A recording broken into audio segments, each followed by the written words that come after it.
వారు ఆయన విరోధంగా ఇద్దరు పాపం చేయుచునే వచ్చింది. అడవిలో మహోన్నతుని మీద తిరుగుబడింది. వారు తమ ఆశ కలది ఆహారం నడుపుచు తమ హృదయములలో దేవుని శోధించిరి.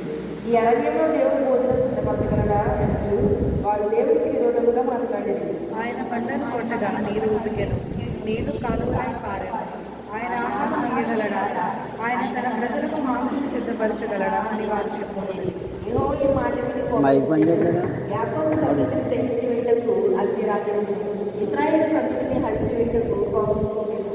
వారు దేవుని అని విశ్వాసం ఉంచకపోయి ఆయన దయచేసిన రక్షణ నమ్మకించలేదు.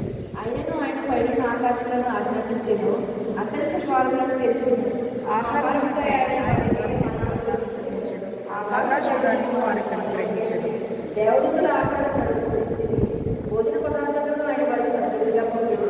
ఆకాశమును తూర్పు గాలి ఆయన విసర చేసెను. తన బలము చేత